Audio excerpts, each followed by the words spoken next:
Hi, I'm Gary, and welcome to another episode of Physical Format Rock and Roll, where we talk about all things rock and roll. This will be an episode of new album review. Now, I realize that what I'm going to talk about here is not exactly a new album. It has been out for a little while, but I realized that I had bought this album before I had started this channel, and I had never talked about it, and I thought, what the heck, I might as well review it. There's probably a lot of people that don't have this yet. So what I'm talking about is Live at the Roundhouse by Nick Mason's Saucerful of Secrets. This is Nick Mason's band that does Pink Floyd material pre-Dark Side of the Moon. This album was recorded over 2 nights on May 3rd and 4th in 2019. Let me show you what the record looks like first.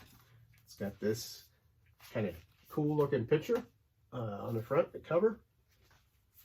And it comes out of there like that. It's got that kind of psychedelic looking picture of the band. Opens up. Got this neat band photo live there.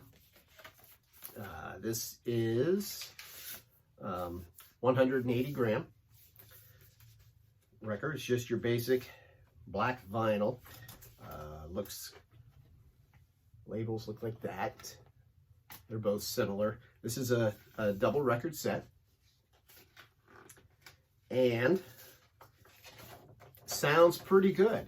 The record itself, the album itself is it's live, like I said, and it does a good job of giving you a live sound, and you can hear the audience, but the audience does not overpower the band, which sometimes on live recordings, I feel like they try so hard to make it seem like the audience is so excited that they just pump up that sound, and it interferes almost with the music to an extent, like certain Iron Maiden live recordings. I kind of feel that way.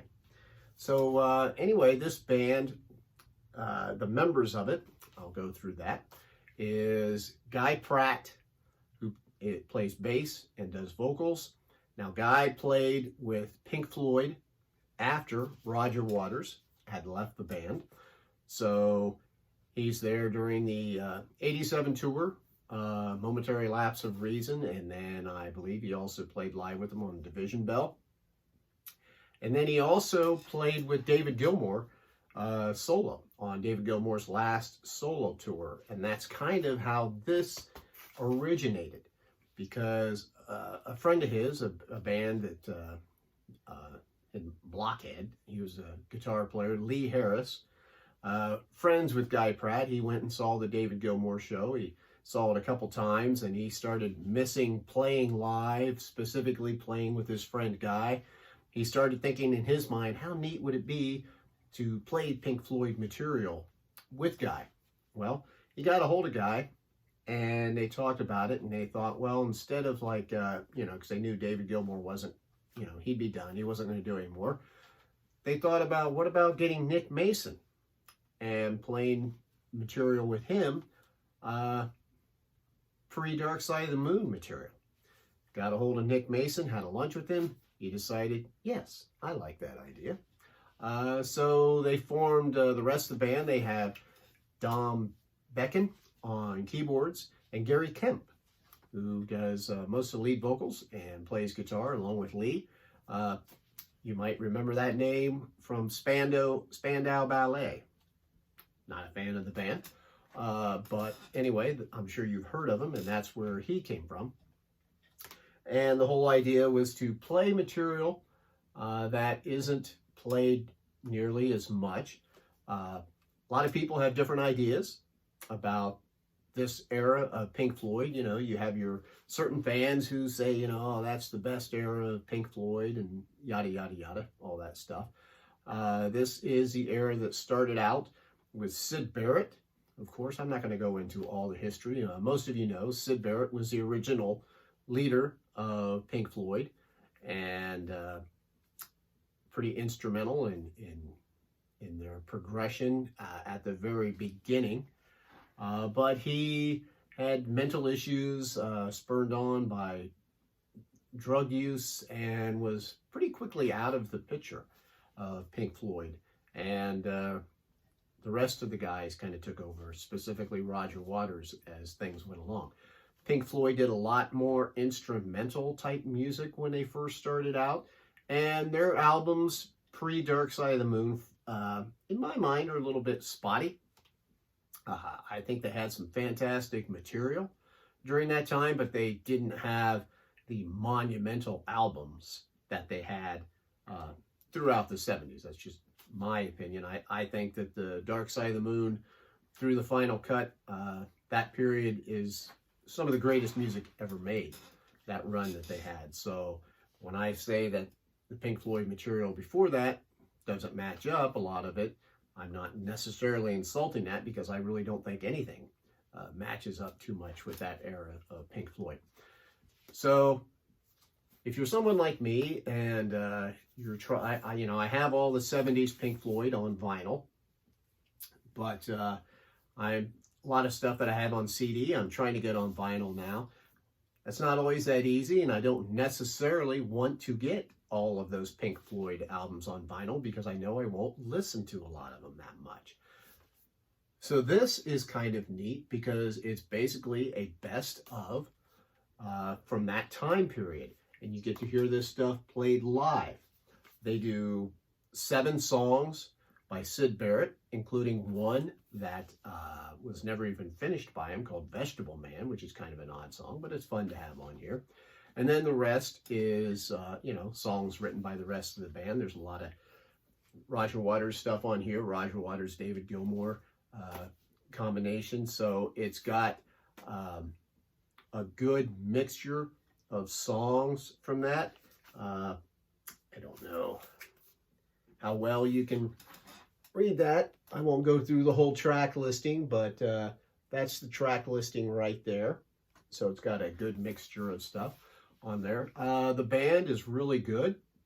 I think they do a good job of being pretty faithful to the songs, at the same time kind of making their own a little bit. They don't necessarily play everything note for note, which is that's okay, because Pink Floyd did a lot of improvising anyway during that time period when they would have long extended musical breaks.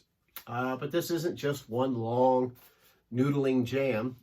This has, a lot of songs on here, a lot of pretty cool dramatic moments, a lot of the more, lighthearted Pink Floyd moments. And so it's a good combination. It's a good album to just kind of get yourself lost in while you're playing it. Another aspect that I like about it is, so it brought Nick Mason out of retirement, basically doing something. He didn't really play a whole lot, after 94, 95, when the Division Bell tour was done. He hasn't really done a whole lot, the occasional show here or there.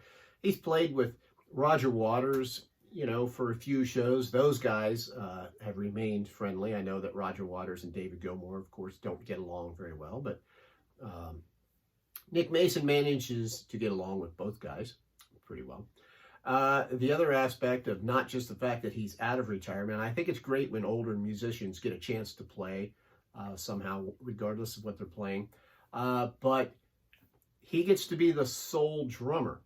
So like when he was in Pink Floyd, the incarnation without Roger Waters, they always had another drummer, another percussionist to play along with Nick. They had all those people on stage.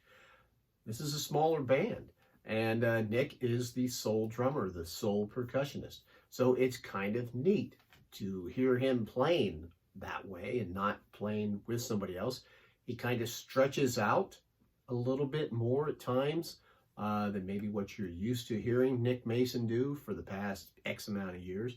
This is Nick's playing a little more like it was back in the early days of Pink Floyd. So it's fun. It's a good record. It's a good sounding record, like I say.